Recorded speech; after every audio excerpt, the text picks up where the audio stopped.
योभन्दा अगाडिको क्लासमा हामीले कन्ट्र्याक्ट कस्टिङको बेसिक कन्सेप्ट, कन्ट्र्याक्ट कस्टिङसित जोडिएका फर्मुला एवं फर्म्याटहरूको साथसाथै कन्ट्र्याक्ट कस्टिङबाट फाइनल एक्जाममा सोधिएका केही न्युमेरिकल प्रोब्लमहरूलाई सल्भ गर्न सिकेका थियौँ। आजको क्लासमा फेरि एकपटक हामीहरू कन्ट्र्याक्ट कस्टिङबाटै फाइनल एक्जाममा सोधिएका अतिरिक्त एनालाइटिकल एन्सर क्वेसनलाई सल्भ गरेर यो च्याप्टरलाई अझ विस्तृत रूपमा बुझ्ने कोसिस गर्नेछौँ, जसमा आज हामीहरू सुरुमा लिनेछौँ 2069 क्वेसन नम्बर 16 अर्को प्रोब्लमलाई, जहाँ हामीहरूलाई भनेको छ a contractor commenced vehicle parking lot construction work for rupees 16 lakh on Baishakh 1 of year 1 भनेको छ। पहिलो वर्षको वैशाख 1 गते भेहिकल पार्किङसित रिलेटेड कन्स्ट्रक्सनको काम चाहिँ ठेक्कामा लिएको रहेछ। कुनै पनि कन्ट्र्याक्टरले ठेक्का लिने मान्छेले जम्मा 16 लाखमा भन्दैछ।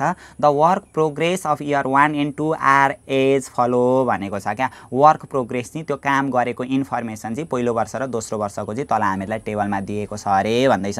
यो जुन एनालाइटिकल प्रोब्लमहरू हुन्छ नि, एनालाइटिकल प्रोब्लमहरू जुन हामीले अस्ति 10 मार्क्सका प्रोब्लमहरू गरेका छन् नि, त्योभन्दा धेरै सजिला हुन्छन् क्या। कति सजिला हुन्छन् हामीहरू एकचोटि हेरेकै भरमा यो एनालाइटिकल प्रोब्लमहरू, यानि कि यो च्याप्टरबाट कन्ट्र्याक्ट कस्टिङबाट फाइनल एक्जाममा 15 मार्क्सको प्रोब्लम यदि सोधो भने नि हेरेकै भरमा हामीहरू मिलाउन सकिहाल्छौँ ल। 15 मार्क्सको प्रोब्लमहरूमा त्यस्तो बुझ्नुपर्ने केही झ्याउ कुराहरू हुँदैन।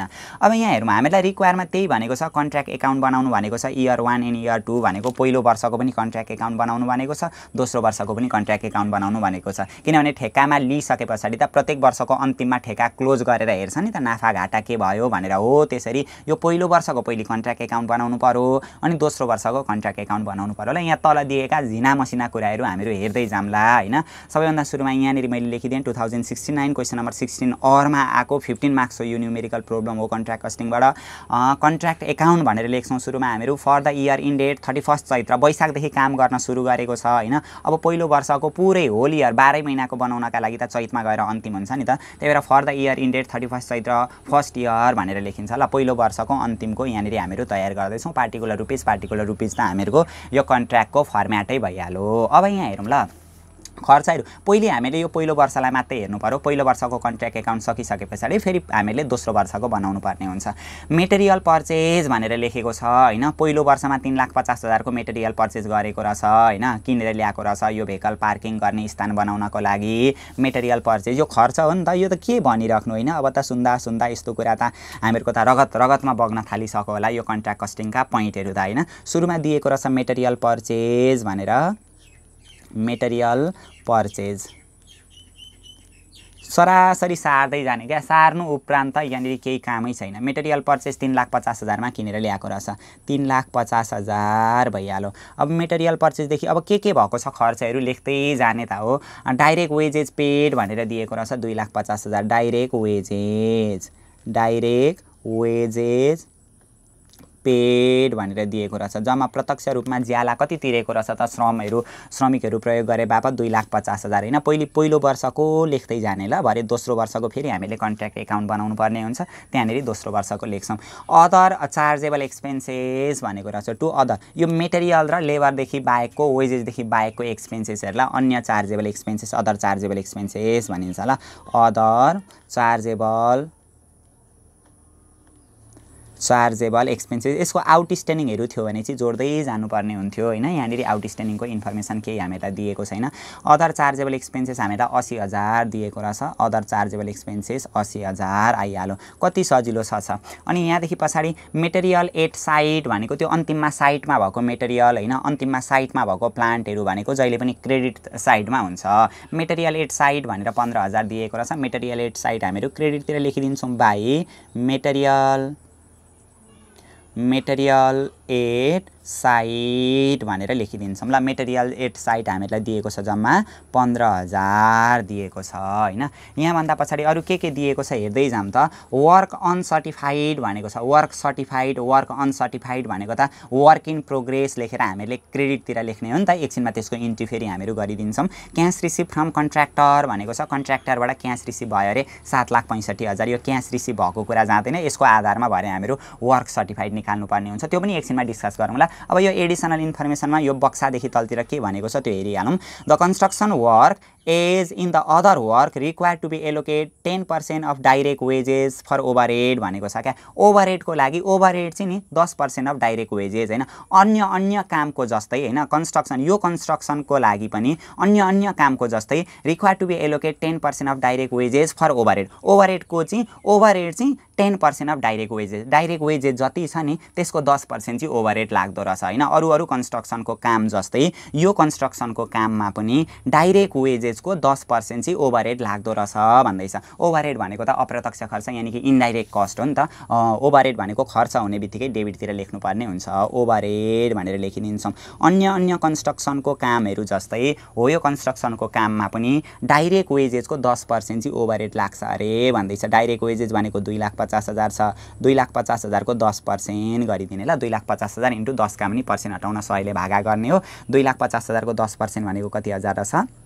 25,000 चाहिँ हामीहरूको ओभरहेड आउने रहेछ होइन। यसरी नै गर्दै जाऊँ न। अब के भनेको छ त्यही अनुसारले द कन्ट्र्याक्टी यो भइहाल्यो। The contractee retain 10% as retention money भनेको छ। कन्ट्र्याक्टी भनेको ठेका दिने मान्छे क्या, त्यो कन्स्ट्रक्सनको काममा लगाउने मान्छे हो क्या। जसले हामीलाई ठेका दिएको हो त्यसलाई कन्ट्र्याक्टी भनिन्छ अरे, कन्ट्र्याक्टी भनिन्छ। कन्ट्र्याक्टीले चाहिँ retain 10% as retention money to be release after completion of construction work as per negotiation for incomplete construction work भनेको छ नि। यो काम चाहिँ नि यो पुरा नहुन्जेलसम्मको लागि जति वर्क सर्टिफाइड भएको हो नि त्यसको 10% चाहिँ रिटेन्सन मनी राखेको रहेछ। यो लामो कुरा केही बुझिराख्नु पर्दैन कि सर्टकटमा बुझौँ ल। सर्टकटमा बुझ्दा हुन्छ भनेदेखि किन यो लामो भडभट्याइराख्नु होइन।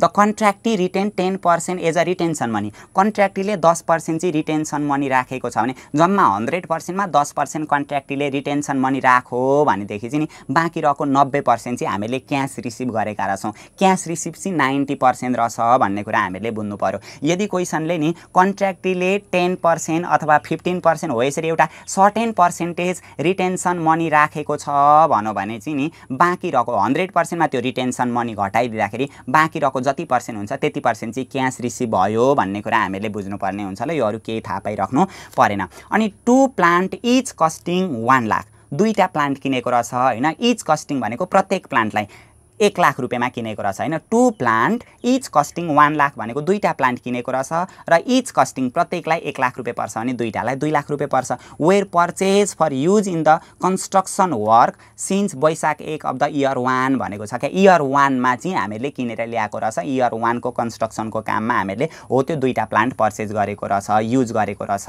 भन्दैछ ल। त्यही भएर टु प्लान्ट पर्चेज भनेर लेखिदिने।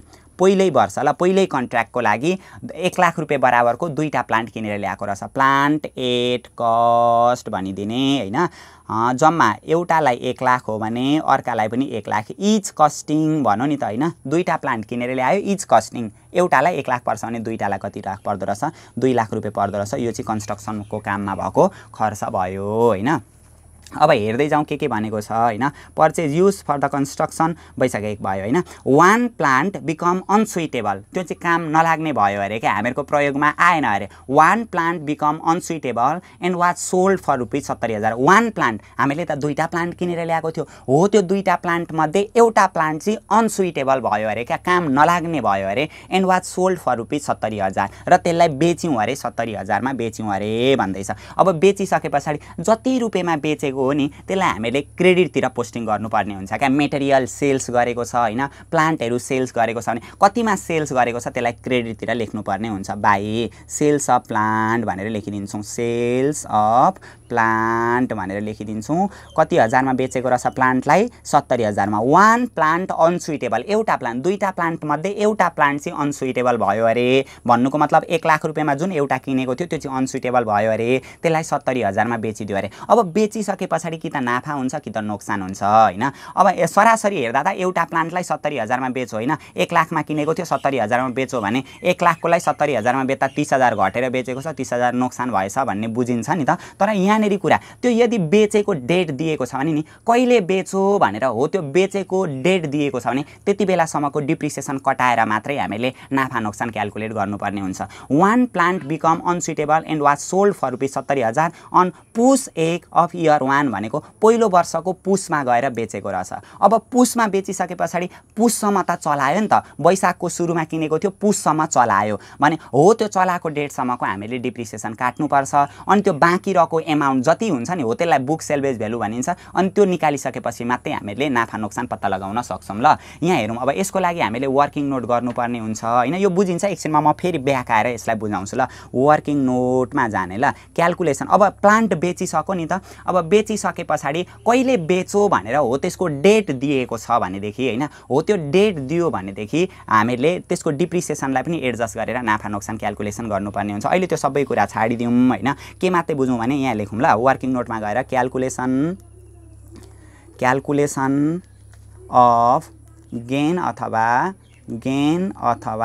लस अन सोल्ड पार्ट, जुन त्यो हामीले सोल्ड गरेको हो नि एउटा प्लान्ट हो त्यसमा नाफा भयो कि नोक्सान भयो हो त्यो हेर्दैछौँ। जसमा हामीले कस्ट किनेको कहिले थियो, फर्स्ट वैशाखमा, फर्स्ट BAISHAKH वैशाखमा पर्चेज गरेको थियो होइन।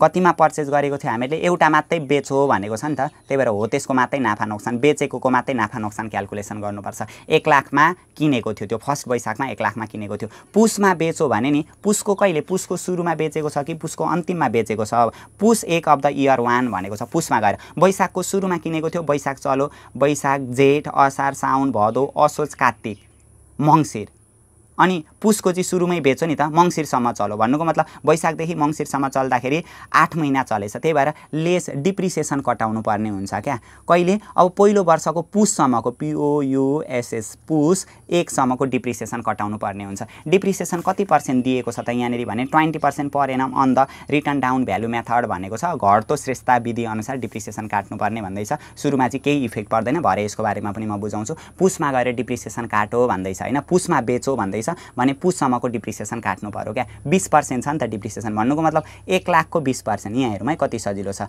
1 लाखको कति पर्सेन्ट गरिदिने, 20% गरिदिने, पर्सेन्ट हटाउन 100 ले भागा गरिदिने। कति महिना चलेछ, पुसको सुरुमै बेचो भने पुस चाहिँ चलेन, वैशाखको सुरुमा किनेको थियो, वैशाख जेठ असार साउन भदौ असोज कार्तिक मङ्सिरसम्म चल्यो नि त, मङ्सिरदेखि पुस आउने हो, पुसको सुरुमै बेचेपछि पुस त चलेन, मङ्सिरसम्म चलेछ भने भन्नुको मतलब 8 महिना चलेछ हो। त्यो 8 महिनाको डिप्रिसिएसन निकाल्नुपर्ने हुन्छ क्या। टोटल 12 महिनाकोमा 8 महिनाको डिप्रिसिएसन निकाल्नुपर्ने हुन्छ। कति हुँदो रहेछ त, 1 लाखको 20% सिधै 20,000 भइहाल्यो होइन।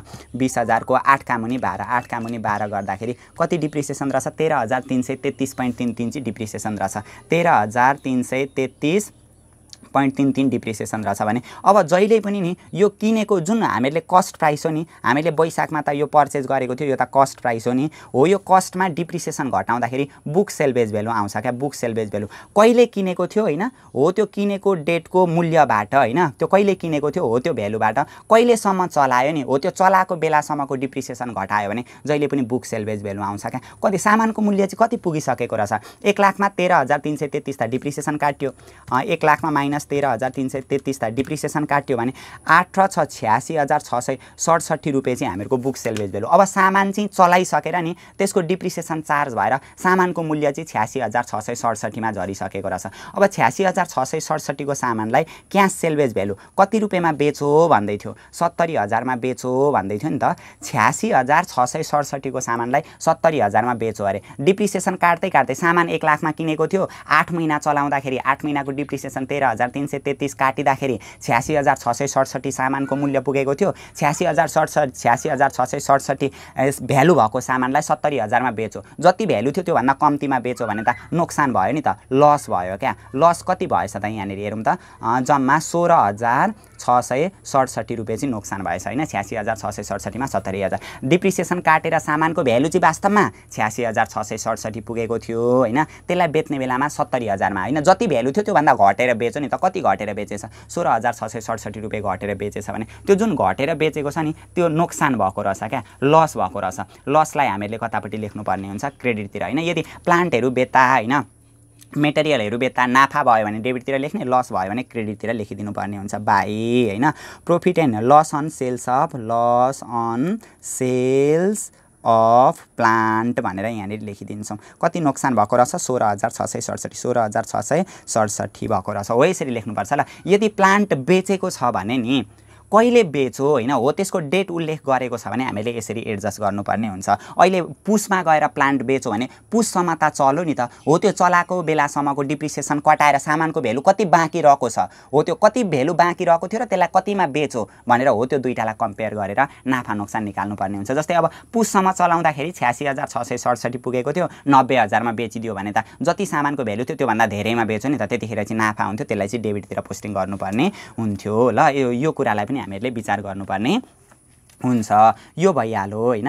अब यहाँदेखि उता त केही भनेको छैन। The plant was were depreciated at the rate 20% per annum on the written down value मेथडबाट डिप्रिसिएसन चार्ज गर्ने भन्दैछ। अब जहिले पनि हामीले अगाडिदेखि सिक्दै आएको कुरा के छ भने यदि प्लान्टहरू किनेको छ होइन, मेसिनहरू किनेको छ भने जहिले पनि त्यसको प्लान्टेड साइट मेसिनेड साइट हामीले निकाल्नुपर्ने हुन्छ। अब प्लान्ट त हामीले दुईवटा किनेको थियो, दुईवटामध्ये एउटा त सकिहाल्यो, बाँकी रहेको अब 1 लाख बराबरको प्लान्ट त बाँकी नै छ। अब हो त्यो 1 लाख बराबरको प्लान्ट चाहिँ पुरै वर्षभरि चलाउँछ क्या, हो त्यो चाहिँ प्लान्टेड साइट हामीले निकाल्नुपर्ने हुन्छ। ल बाई प्लान्टेड साइट गरेर निकाल्नु पर्यो। ल प्लान्टेड साइट भनेको सुरुमा हामीले कति जम्मा किनेको त 2 लाखमा थियो होइन, जम्मा टोटल त दुईटा प्लान्टलाई 2 लाखमा किनेको थियो, त्यसमा हामीले लेस सेल्स गऱ्यौँ नि त होइन, सेल्स गऱ्यौँ, एउटालाई त बेचिदिउँ। जहिले पनि अब प्लान्टेड साइट निकाल्नका लागि कतिमा किनेको छ हो त्यो किनेकोमा बेचेकोलाई घटाइदिने, रिटर्नलाई घटाइदिने, ड्यामेज भएकोलाई घटाइदिने, लस्ट भएकोलाई घटाइदिने, बाँकी रिमेनिङ ब्यालेन्स आउँछ। अनि त्यो रिमेनिङ ब्यालेन्सको डिप्रिसिएसन कटाएर साइट निकाल्नुपर्छ भनेर त हामीले अगाडिको क्लासमा पनि भनेका थियौँ नि त होइन। यदि त्यो क्लासलाई हामीले एटेन्ड नै गरेका छैनौँ भने पनि जहिले पनि प्लान्टेड साइट निकाल्न नि जति कस्ट छ नि हो त्यो कस्टमा सेल्स गरेको घटाइदिनुपर्छ, कति बराबरको कति लागत बराबरको सेल्स गऱ्यौँ त्यो घटाइदिने, अनि रिटर्न गरेका छौँ कति लागत बराबरको रिटर्न गऱ्यौँ त्यो घटाइदिने, ड्यामेजहरू भएको छ भने कति लागत बराबरको ड्यामेज भयो त्यो घटाइदिने, लस्टहरू भएको छ भने कति लागत बराबरको लस्ट भयो त्यो घटाइदिने, बाँकी रिमेनिङ ब्यालेन्स आउँछ। हो त्यो रिमेनिङ ब्यालेन्समा डिप्रिसिएसन कटाएर साइट निकाल्नुपर्छ। अहिले रिटर्नहरू केही दिएको छैन, सेल्स गरेको छ क्या, कति लागत बराबरको सेल्स, कति कस्ट, एउटालाई बेचो भनेको छ नि, दुईटा मध्ये एउटा चाहिँ अनसुइटेबल भयो त्यही भएर बेचो भन्दैछ नि, जम्मा एउटालाई बेचो भने एउटाको कस्ट प्राइस कति थियो 1 लाख रुपियाँ, यहाँनिर चाहिँ कस्ट प्राइस हेर्नु पर्यो ल, 1 लाख रुपियाँमा बेचिदिएछ होइन, भने रिमेनिङ ब्यालेन्स कति आयो, अरू अहिले केही पनि दिएको छैन, त्यो रिटर्न सिटर्न ड्यामेज स्यामेज लस्ट दिएको छैन, यही नै हामीहरूको REMAINING रिमेनिङ ब्यालेन्स भयो ल। रिमेनिङ ब्यालेन्स कति आउँदो रहेछ 2 लाखमा 1 लाख घटाउँदा बाँकी 1 लाख भयो होइन। अब यो 1 लाख रुपियाँमा लेस के घटाउनु पर्छ, डिप्रिसिएसन घटाउनु पर्छ ल। बाँकी रहेको भ्यालुमा एट द रेट कति पर्सेन्ट छ डिप्रिसिएसन, 20% डिप्रिसिएसन छ।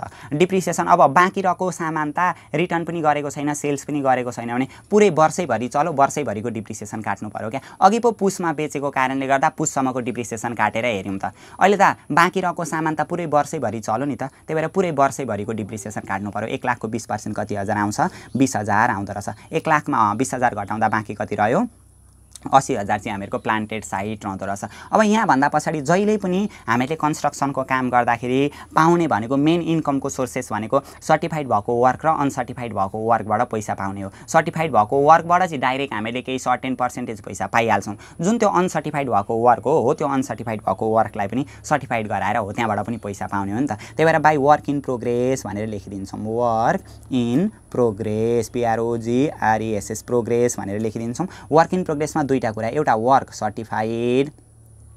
सर्टिफाइड भनेर लेख्छौँ, अर्को भनेको वर्क अनसर्टिफाइड भनेर लेखिदिन्छौँ क्या, UNCRTIFIED अनसर्टिफाइड भनेर लेखिदिन्छौँ। अब वर्क सर्टिफाइड र अनसर्टिफाइड हामीलाई यहाँनिर वर्क अनसर्टिफाइड त दिएकै छ, वर्क अनसर्टिफाइड भनेर 50,000 त दिएकै छ, वर्क अनसर्टिफाइड 50,000 भइहाल्यो। अब वर्क सर्टिफाइड चाहिँ कति हो त्यो हामीले निकाल्नु पर्ने हुन्छ ल। अब वर्क सर्टिफाइड निकाल्नको लागि यहाँ क्यास रिसिभ फ्रम कन्ट्र्याक्टर भनेर 7,65,000 दिएको छ नि, हो यो हामीलाई क्वेसनले क्यास रिसिभ कति भयो भनेर दिएको छ, तर वर्क सर्टिफाइड चाहिँ दिएको छैन भने हो त्यही क्यास रिसिभको बेसिसबाट हामीले वर्क सर्टिफाइड निकाल्न सक्छौँ। जुन हामीलाई यहाँनिर दिएको छ नि क्यास रिसिभ भनेर दिएको छ नि RECIBD, क्यास रिसिभ भनेको जहिले पनि वर्क सर्टिफाइडबाट पैसा पाउने हो क्या, work certified into percentage of cash receive गरिदिने हो क्या, क्यास RECIBD रिसिभ। जहिले पनि क्यास रिसिभ के को आधारमा पाइन्छ, जति वर्क सर्टिफाइड भएको हो त्यो वर्क सर्टिफाइडको एउटा सर्टेन पर्सेन्टेज पैसा पाउने हो।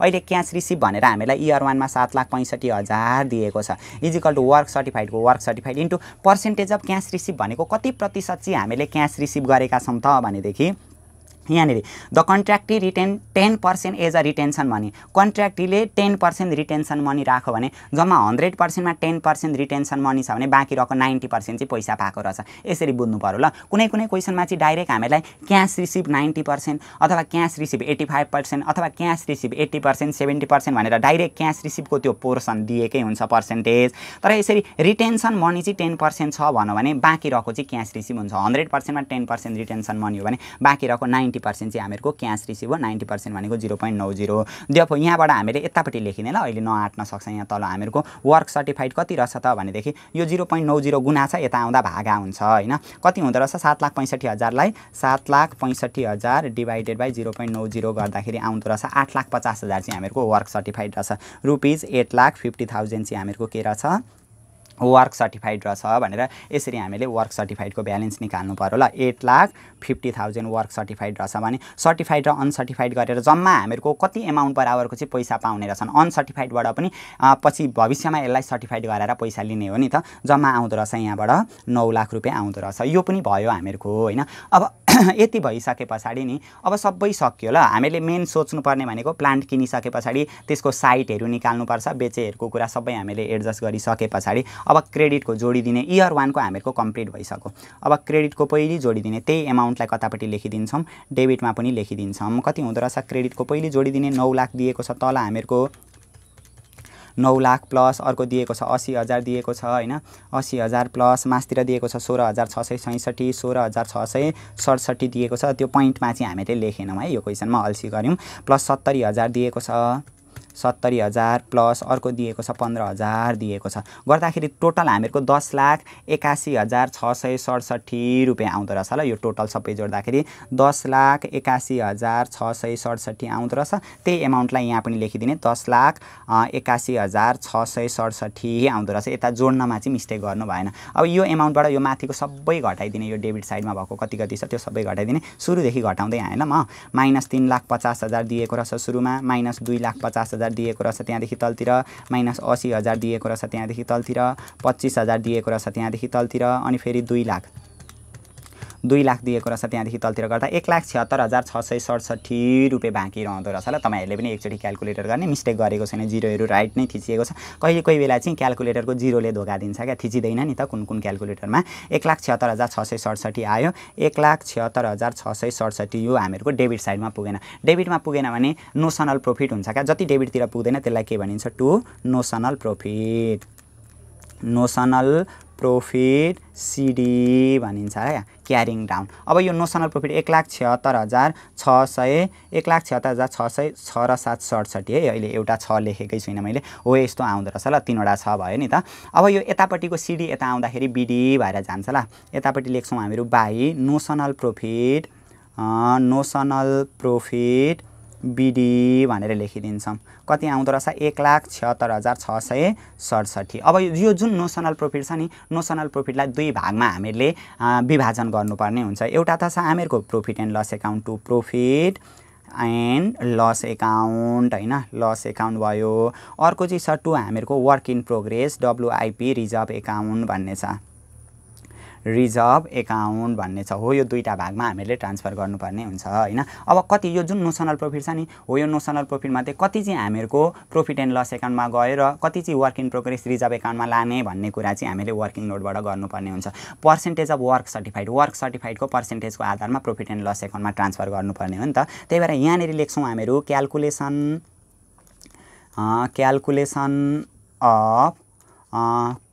Of notional profit transfer to profit and loss account PL account. Notional प्रफिटमा चाहिँ कति चाहिँ प्रफिट एन्ड लस एकाउन्टमा ट्रान्सफर हुँदो रहेछ त्यो निकाल्दैछौँ, जसका लागि हामीले स्टेप 1 मा के गर्नुपर्छ पर्सेन्टेज अफ वर्क सर्टिफाइड हैन। वर्क सर्टिफाइड भएको पर्सेन्टेजको आधारमा लाने हो नि त। निकाल्नका लागि वर्क सर्टिफाइडका पनि कन्ट्र्याक्ट प्राइस इन्टु 100 थियो। वर्क सर्टिफाइड हामीलाई कति दिएको छ सर्टिफाइड भनेर 8,50,000 हामीले निकालिसक्यौँ हैन। यहाँनिर पनि हामीले निकालेका छौँ वर्क सर्टिफाइड, यही एमाउन्ट त राख्ने हो। 8,50,000 भइहाल्यो। डिभाइड बाइ कन्ट्र्याक्ट प्राइस भनेको जम्मा कतिमा हामीले ठेकामा लिएका थियौँ त कन्ट्र्याक्ट प्राइस भनेर हामीलाई यहाँनिर दिएकै छ हैन 16 लाख कि कति भनेर 16 लाखमा ठेकामा लिएको रहेछ 1 10 100 1000 10 लाख 10 लाख 16 लाख इन्टु 100 गर्दाखेरि कति आउँदै रहेछ 8,50,000 8,50,000 8,50,000 1 2 3 divided by 1 10 100 1000 10 lakh 10 16 lakh into 100 गर्दाखेरि आउने रहेछ जम्मा 53.125% आउने रहेछ ल 53.125% आउँदो रहेछ। अब हामीलाई थाहा भएकै कुरा हो नि यदि 50 वा 50% भन्दा धेरै र 90% भन्दा थोरै छ भनेदेखि चाहिँ जति नोसनल प्रॉफिट छ त्यसको 2/3 इन्टु क्याश रिसिभका पनि वर्क सर्टिफाइड गरेर हामीले प्रॉफिट एन्ड लस एकाउन्टमा ट्रान्सफर गर्छौं हैन। अनि स्टेप 2 मा यहाँनेरि हामीहरू लेखिदिन्छौं एसटीईपी स्टेप 2 मा लेखिदिन्छौं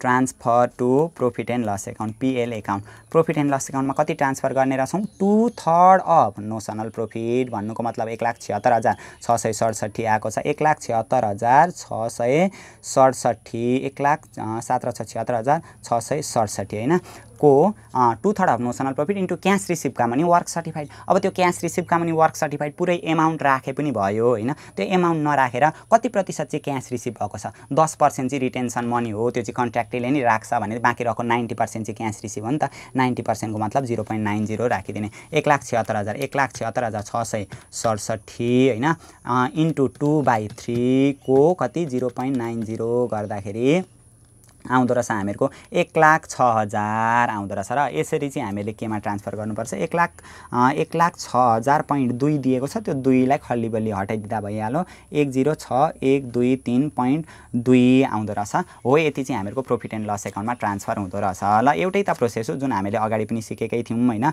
1,00,000 अब जम्मा 1,76,667 मध्ये 1,76,667 मध्ये माइनस 1,06,000 चाहिँ हामीहरुको प्रॉफिट एन्ड एकाउन्टमा ट्रान्सफर भयो भने बाँकी 70,667 चाहिँ हामीहरुको वर्क इन प्रोग्रेस रिजर्भ एकाउन्टमा जाँदो रहेछ ल टोटल कति आयो हामीहरुको यहाँनेरि 1,76,667 यहाँ पनि 1,76,667 आउँदो रहेछ यो चाहिँ हामीहरुको टोटल ल पुरै कोलम यहाँनेरि तानिदिने यो त भयो हामीहरुको पहिलो वर्षको कन्ट्र्याक्ट एकाउन्ट भयो क्या जुन हामीलाई पहिलो वर्षको कन्ट्र्याक्ट एकाउन्ट बनाउनु भनेको थियो हैन यहाँनेरि हामीलाई नोसनल प्रॉफिटको एन्सर दिएको रहेछ 1,76,667 प्रॉफिट एन्ड लस एकाउन्टमा ट्रान्सफर गरेको र रिजर्भमा ट्रान्सफर गरेको एमाउन्ट दिएको छैन हैन नदिए पनि केही फरक पर्दैन नोसनल प्रॉफिट मिलिसकेपछि त्यहाँ तलको प्रोसेस भनेको त एउटै हो यो चाहिँ भयो हामीहरुको पहिलो वर्ष क्या जुन त्यो भेहिकल पार्किङ गर्ने कन्स्ट्रक्सनको काम ठेकामा लिएको हो नि पहिलो वर्ष गरो हैन पहिलो र दोस्रो वर्ष गरेर पुरा गर्दो रहेछ फर्स्ट र सेकेन्ड इयर भनेर हामीलाई दिएको छ नि त त्यो पार्किङ बनाउने काम गर्नको लागि चाहिँ दोस्रो वर्ष लाग्दो रहेछ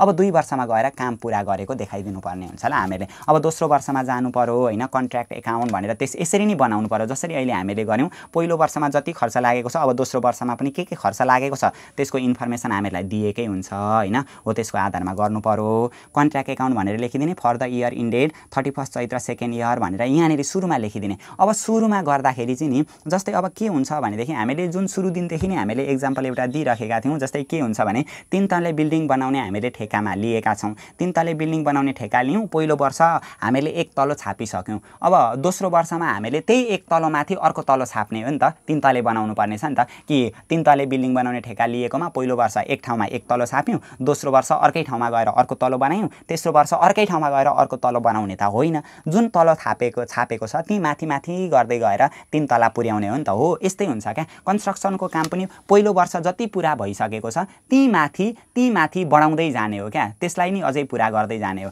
त्यही भएर हामीले जुन यो पहिलो वर्षको कन्ट्र्याक्ट एकाउन्ट बनाइसकेपछि दोस्रो वर्षको कन्ट्र्याक्ट एकाउन्ट बनाउँछौं नि 15 मार्क्सको क्वेशन गर्दाखेरि यहाँनेरि सुरुमा टु ब्यालेन्स बिडी भनेर लेख्नु पर्छ ब्यालेन्स बिडी भनेर लेख्नु पर्यो ल यहाँ आएर ब्यालेन्स बिडी भनेर लेखिन्छ अब ब्यालेन्स बिडी चाहिँ के को लेख्ने त कसरी लेख्ने भनेदेखि जुन हामीले यो पहिलो वर्षमा मेटेरियल एट साइट भनेको हामीहरुको पहिलो वर्षको कन्स्ट्रक्सनको काम गर्दाखेरि त्यो साइटमा उब्रिएको मेटेरियल छ नि पहिलो वर्ष उब्रिएको मेटेरियल दोस्रो वर्ष गएर प्रयोग गर्छौं त्यही भएर सुरुमा ब्यालेन्स बिडी कति ब्यालेन्स उब्रिएको छ त्यसैलाई हामीहरु चलाइदिन्छौं यहाँनेरि लेख्छौं मेटेरियल ब्यालेन्स बिडी के को रहेछ मेटेरियल जुन त्यो साइटमा छ नि हो त्यो ब्यालेन्सलाई ल्याएर यहाँनेरि लेखिदिन्छौं कति दिएको रहेछ 15,000 दिएको रहेछ। सुरुमा ब्यालेन्स बिडी तान्नु पर्यो ल। प्रत्येक जम्मा 4वटा न्युमेरिकल प्रोब्लम एनालाइटिकल प्रोब्लम दिएका छन् हैन हामीलाई यो कन्ट्र्याक्ट कस्टिङसित रिलेटेड सेटमा। त्यो प्रत्येक 4वटैलाई गरिसके पछाडि एउटा बेस चाहिँ बसिहाल्छ क्या यसको नि एनालाइटिकल प्रोब्लम गर्ने सम्बन्धमा पनि केही छैन, सजिलो पनि छ। यसरी जुन त्यो मेटेरियल एट साइट त्यो जुन पहिलो वर्षमा साइटमा उब्रिएको मेटेरियल हो,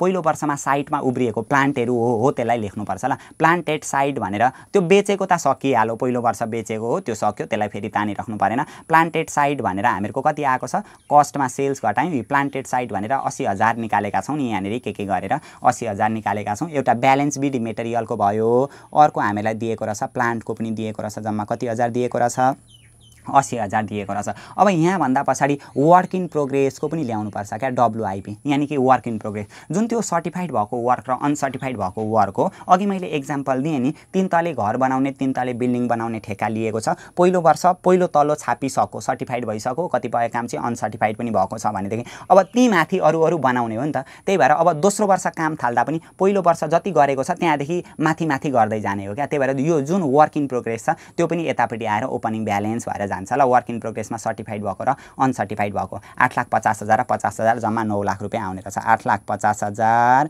र अर्को कति आउने रहेछ 50,000 गरेर जम्मा कति आउने रहेछ 9 लाख रुपियाँ यसरी आउँदो रहेछ ल। वर्क इन प्रोग्रेसको पनि हामीले के तान्नु पर्दो रहेछ, बिडी तान्नु पर्दो रहेछ, ब्यालेन्स तान्नु पर्ने हुँदो रहेछ ल। जहिले पनि ल पहिलो वर्षको कन्स्ट्रक्सनको काम गरिसक्यौँ भने दोस्रो वर्षमा गएर कति मेटेरियल साइटमा उब्रिएको छ, कति प्लान्ट साइटमा उब्रिएको छ, कति वर्क इन प्रोग्रेस छ, सर्टिफाइड भएको र अनसर्टिफाइड भएको हो, त्यसलाई पनि हामीले तान्नु पर्ने हुँदो रहेछ। यसमा चाहिँ नझुकिने ल। अब यति गरिसके पछाडि सरासरी गर्दै जाँदा भयो दोस्रो वर्षमा के खर्च लाग्यो। अब दोस्रो वर्षलाई हेर्ने, त्यो अघिको त हामीले पहिलो वर्षबाट दोस्रो वर्षमा त्यो पहिलो वर्षमा उब्रिएकोलाई दोस्रो वर्षमा लेख्यौँ हैन। अब दोस्रो वर्षमै चाहिँ प्रयोग कति भएको छ त्यसलाई लेख्दै जाने। मेटेरियल पर्चेज भनेर 4,50,000 रहेछ दोस्रो वर्षमा पर्चेज भएको, त्यही भएर टु मेटेरियल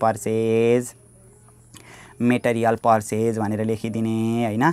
कति पर्चेज भएको रहेछ त मेटेरियल हामीलाई दोस्रो वर्षमा 4,50,000 दिएको रहेछ, 4,50,000 आइहाल्यो।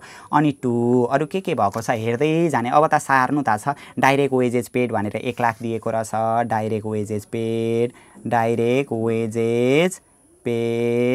भनेर दिएको रहेछ 1 लाख दिएको रहेछ। 1, 10, 100, 1000, 10,000 लाख 1 लाख रुपियाँ आइहाल्यो। यहाँभन्दा पछाडि अरू के दिएको छ हेर्दै जाने क्या, लेख्दै जाने केही त छैन।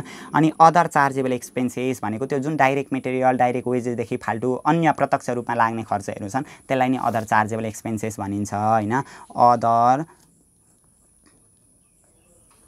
चार्जेबल एक्सपेन्सेस दिएको रहेछ, कति हजार दिएको रहेछ हामीलाई अदर चार्जेबल एक्सपेन्सेस 70,000 दिएको रहेछ, 70,000 हामीहरूको आइहाल्यो। त्यहाँभन्दा तलतिर हामीलाई दिएको छ अझै यहाँनिर हेरौँ त, मेटेरियल एट साइट भनेर त्यो अघि पहिलो वर्षको मेटेरियल एट साइट हामीले क्रेडिटमा लेखेका थियौँ। अब दोस्रो वर्षमा गएर त्यो कन्स्ट्रक्सनको काम सकिसके पछाडि पनि कति मेटेरियल एट साइटमा कति उब्रिएको रहेछ 20,000 रुपियाँ उब्रिएको रहेछ हैन। त्यही भएर यहाँनिर गएर लेख्यौँ by material at site METERIAL material at site भनेर लेखिदिन्छौँ। कति हजार दिएको रहेछ साइटमा हामीहरूको 20,000 दिएको रहेछ हैन।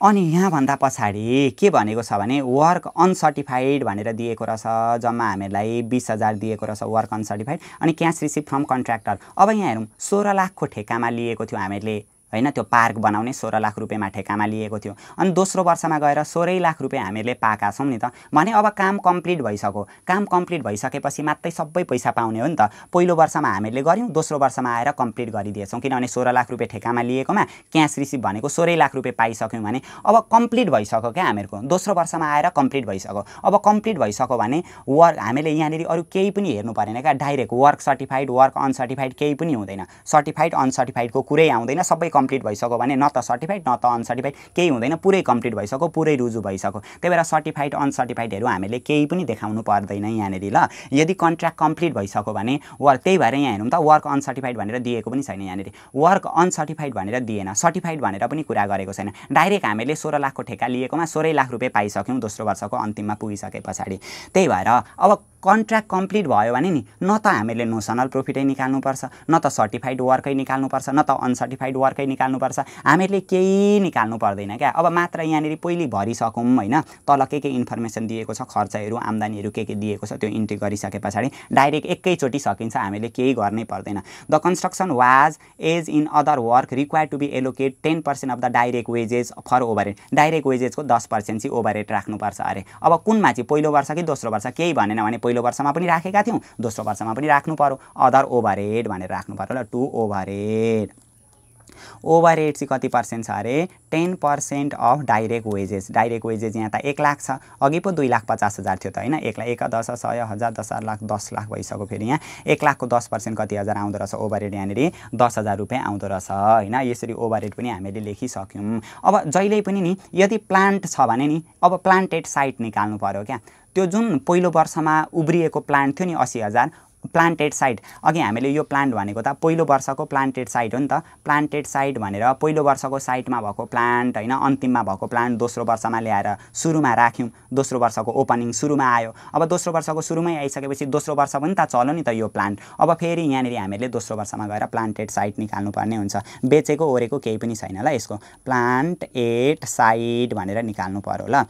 डाइरेक्ट हामीहरूको यहाँनिर आएको छ एकैचोटि ल। प्लान्ट जम्मा कति बराबरको थियो, प्लान्ट भनेर यसको बिडी भनेर ल। अरू केही बेचेको ओरेको केही छैन नि त, डाइरेक्ट 80,000 थियो होइन। केही गरेको छैन भने एकैचोटि डिप्रिसिएसन घटाएर होइन, मेन गर्नु भनेको त प्लान्टमा होइन रिटर्नहरू भएको छ, सेल्सहरू भएको छ भने घटाएर बाँकी रहेकोमा डिप्रिसिएसन घटाएर साइट निकालिन्थ्यो। अहिले चाहिँ केही गर्नु परेन, प्लान्ट 80,000 दियो, एकैचोटि केही भएकै छैन नि त, बेचेको ओरेको केही छैन, @ 20% डिप्रिसिएसन। अब डिमिनिसिङ ब्यालेन्स अन्तर्गत डिप्रिसिएसन काट्नु भनेर हामीलाई भनेको छ क्या। Depreciated at written down value method भन्दैछ नि 20% per annum. Written down value method भनेको चाहिँ जुन त्यो घटेर आएको छ नि, घटेर आएको प्लान्ट भनेको पहिलो वर्षमा 1 लाख थियो, 1 लाखको प्लान्टको 80,000 मात्रै आएको छ नि त होइन। जम्मा बाँकी रहेको 1 लाख थियो, 1 लाखमा 20,000 डिप्रिसिएसन कटाएर 80,000 आएको छ नि त। अब जति ब्यालेन्स बाँकी छ हो त्यो ब्यालेन्सबाट चाहिँ डिप्रिसिएसन काट्नुपर्छ क्या डिमिनिसिङ ब्यालेन्स मेथडमा। यदि हामीहरूको ओरिजिनल कस्ट मेथड अथवा स्टेट लाइन मेथड भनेको भए चाहिँ सुरु वर्षमा कति डिप्रिसिएसन काटेको थियो 20,000, यहाँ पनि आएर कति काट्थ्यौँ हामीहरू 20,000 लेखिदिन्थ्यौँ ल। एक्जाममा आउन सक्छ। अहिले यहाँनिर रिटर्न डाउन भ्यालु मेथड अन्तर्गत डिप्रिसिएसन काटो भनेको छ होइन। रिटर्न डाउन भ्यालु मेथड अन्तर्गत डिप्रिसिएसन काट्दा यहाँनिर जति छ त्यसको डिप्रिसिएसन काट्नु पर्छ। तर ओरिजिनल कस्ट अथवा फिक्स इन्स्टलमेन्ट मेथड अथवा स्टेट लाइन मेथड अन्तर्गत डिप्रिसिएसन काट्नु भनेको थियो भने पहिलो वर्ष जति डिप्रिसिएसन काटेका छौँ नि त्यो बाँकी रहेको हो त्यही 20,000 ल्याएर काट्नु पर्थ्यो ल। अहिले चाहिँ त्यस्तो केही पनि परेन। अब 80,000 मा 16,000 घटाइदिँदा कति भयो, 80,000 माइनस 16,000 गर्दाखेरि जम्मा 64,000 बाँकी रहँदो रहेछ ल। यहाँनिर आयो हामीहरूको 64,000, यो पनि हामीहरूको भइहाल्यो होइन। अब यहाँभन्दा पछाडि हामीले गर्नुपर्ने के हो त भनेदेखि अब कन्ट्र्याक्टीबाट पुरै काम कम्प्लिट भइसकेछ क्या। किनभने 16 लाख रुपियाँ हामीले पैसा पाइसक्यौँ नि त। अब जतिमा ठेक्का लिएको थियो हो त्यति नै पैसा पायौँ भनेदेखि कन्ट्र्याक्ट कम्प्लिट भयो। कम्प्लिट भइसकेपछि सर्टिफाइड भएको अनसर्टिफाइड भएको केही देखाउनु परेन, एकैचोटि क्यास रिसिभ क्या, क्यास रिसिभ। अब चाहिँ पुरै आम्दानी देखाउन पाइयो क्या। यहाँनिर क्यास रिसिभ यो चाहिँ कोबाट आएको हो, कन्ट्र्याक्टीबाट आएको क्या। जम्मा कति पायौँ 1 10 100 1000 10 लाख 10 लाख 16 लाख रुपियाँ पैसा पायौँ। अब यहाँदेखि अतिरिक्त अर्को हामीले एउटा कुरा पनि गर्नुपर्ने हुन्छ। जुन हामीले नि यो जुन अघि यो पहिलोमा हामीले जति नोसनल प्रॉफिट कमाएको थियो, नोसनल प्रॉफिटमध्ये यो रिजर्भमा पैसा राखेको थियो नि, ताकि भविष्यमा खर्च गर्नु पर्यो भने होइन, आकस्मिक रूपमा पैसा चाहियो भने यो रिजर्भबाट काम चलाउनका लागि रिजर्भ राखेको हुन्छ होइन। अब कन्ट्र्याक्ट कम्प्लिट भइसक्यो भने अब किन पैसा आवश्यक पर्यो त त्यो कन्ट्र्याक्टको लागि। कन्ट्र्याक्ट कम्प्लिट भइसके पछाडि अब यो रिजर्भको पैसालाई पनि देखाउनु पर्दैन। जुन यो डेबिटमा हामीले रिजर्भ देखाएका छौँ नि, अब त्यसलाई हामीले क्रेडिटमा लगेर इन्ट्री गरिदिनु पर्यो। अघि चाहिँ डेबिटमा देखाएका थियौँ, अब त्यही कन्ट्र्याक्ट कम्प्लिट भइसके पछाडि जुन त्यो डेबिटमा भएको रिजर्भ हो नि त्यसलाई क्रेडिटमा लगेर देखाइदिनु पर्यो ल। RESERV रिजर्भ अथवा WIP रिजर्भ। रिजर्भमा हामीले पैसा देखाएका थियौँ कति 70,667 देखाएका थियौँ। अब त्यसलाई चाहिँ के गर्नु पर्यो क्रेडिटमा। अब पैसा चाहिँदैन क्या। अघि पो पैसा चाहिन्छ भनेर रिजर्भको भाग छुट्याएका थियौँ त, भविष्यमा आकस्मिक रूपमा चाहियो भने त्यहाँबाट चलाउनलाई। अब कन्ट्र्याक्टै कम्प्लिट भइसक्यो, पुरै पाउनुपर्ने पैसा जतिमा ठेक्का लिएको थियो त्यो सबै पाइसकेपछि किन चाहियो र, केही परेन नि त। अब यहाँभन्दा पछाडि अब सबै क्रेडिटको जोडिदिने होइन। अब क्रेडिटको जोडिसके पछाडि नि अरू बेला डेबिटमा जति पुग्दैन त्यो नोसनल प्रॉफिट हुन्थ्यो हैन। अब यहाँनेरि नोसनल प्रॉफिट पनि हुँदैन क्या, कस्तो विचित्रको रमाइलो पो छ त। नोसनल प्रॉफिट हुँदैन। यदि इनकम्प्लिट कन्ट्र्याक्ट पुरा भइसकेको छैन भने चाहिँ नोसनल प्रॉफिट हुन्छ, तर पुरा भइसक्यो भने चाहिँ नोसनल प्रॉफिट हामीले निकाल्नु पर्दैन। रिजर्भमा पनि अब ट्रान्सफर गर्नु परेन। जति हुन्छ नि अब पहिले यहाँ हेरौँ ल, माथि 20,000 दिएको छ हैन, प्लस अनि 64,000 दिएको छ, प्लस अनि 16 लाख, 1 10 100 1000 10 लाख 10 लाख 16 लाख दिएको छ, प्लस 70,667 दिएको, 70,667 दिएको छ, गर्दाखेरि जम्मा 17,54,667 रुपैयाँ आउँदो रहेछ हामीहरूको। 17,54,667 रुपैयाँ आउँदो रहेछ क्रेडिटमा। डेबिटमा पनि त्यही 17,54,667 रुपैयाँ आउँदो रहेछ हामीहरूको यो। अब यसमा यो माथिको सबै घटाइदिँदा जति पुग्दैन नि, अरू बेला चाहिँ इनकम्प्लिट थियो भने चाहिँ नोसनल प्रॉफिट हुन्थ्यो। अब चाहिँ कम्प्लिट भइसक्यो, जति ठेकामा लिएको त्यो सबै पैसा प्राप्त गरिसक्यो भने कम्प्लिटमा चाहिँ के हुन्छ, प्रॉफिट एन्ड लस एकाउन्ट हुन्छ क्या। Profit and loss account P एकाउन्टमा जान्छ। जति नाफा छ त्यो सबै पिएल एकाउन्टमा जान्छ, रिजर्भमा राखिराख्नु पर्दैन। सबै घटाउँदा अब माथि कति दिएको छ, 15,000 आएको रहेछ, फेरि माइनस 80,000 1 10 100 10 80,000 आएको रहेछ, फेरि कति हजार हो यो, 9 लाख रुपैयाँ आएको, 1 10 100 10 लाख 9 लाख रुपैयाँ आएको रहेछ, 4,50,000 आएको रहेछ, फेरि माइनस 1 10 100 10 लाख 1 लाख रुपैयाँ आएको रहेछ, माइनस 70,000 रुपैयाँ आएको रहेछ, माइनस 1 10 100 10,000 रुपैयाँ आएको रहेछ, गर्दा 1,29,667 रुपैयाँ चाहिँ हामीहरूको प्रॉफिट एन्ड लस एकाउन्ट। कन्ट्र्याक्टको काम कम्प्लिट भइसक्दाखेरि 1,29,667 रुपैयाँ चाहिँ नाफा भएको रहेछ भनेर यसरी हामीहरू प्रॉफिट एन्ड लस एकाउन्ट पनि क्याल्कुलेट गर्न सक्छौँ। हो यसरी गर्ने हो क्या। कम्प्लिट भयो, पहिलो वर्षमा कम्प्लिट नभएको दोस्रो वर्षमा गएर कम्प्लिट हुँदैछ भने हामीले यस्तो खालको न्युमेरिकल प्रब्लमलाई यसरी सल्भ गर्न सक्छौँ। यहाँनिर प्रॉफिट एन्ड लस एकाउन्ट भनेर 1,29,667 पनि हामीलाई दिएको छ। यहाँको एन्सरसित हामीहरूको 1,29,667 1,29,667 फुल्ली मिलेको छ हैन। अब यहाँदेखि पछाडि हामीहरूको कन्ट्र्याक्ट कस्टिङसित रिलेटेड जम्मा 3वटा न्युमेरिकल प्रब्लमहरू दिएका छन्। यो 3वटा कन्ट्र्याक्ट कस्टिङसित रिलेटेड न्युमेरिकल प्रब्लमलाई सल्भ गरिसके पछाडि चाहिँ हामीहरू स्ट्यान्डर्ड कस्टिङसित रिलेटेड पहिले न्युमेरिकल प्रब्लमहरूलाई सल्भ गर्छौँ। त्यहाँभन्दा पछाडि गएर चाहिँ process costing, cost volume profit analysis, variable and absorption costing, flexible budget, budgeting for planning हो यी च्याप्टरहरूका न्युमेरिकल प्रब्लमहरूलाई सल्भ गर्दै जानेछौँ। कृपया च्यानलमा रहिरहनका लागि च्यानललाई सब्स्क्राइब गर्नुहोस् र नजिकै रहेको बेल आइकनलाई पनि दबाइदिनुहोस् ताकि हामीहरूले अपलोड गर्ने पाठ्यक्रमसँग सम्बन्धित नयाँ भिडियोहरू तपाईँहरूले तुरुन्त प्राप्त गर्न सक्नुहोस्। साथै यो भिडियोलाई सम्पूर्ण सेकेन्ड इयरमा अध्ययन गर्नुहुने साथीहरू समक्ष सेयर पनि गरिदिनुहोस् ताकि उहाँहरूलाई पनि कन्ट्र्याक्ट कस्टिङको बेसिक कन्सेप्ट तथा न्युमेरिकल प्रब्लमहरू समाधान गर्नमा समस्या भएमा समाधानमा सहयोग मिलोस्।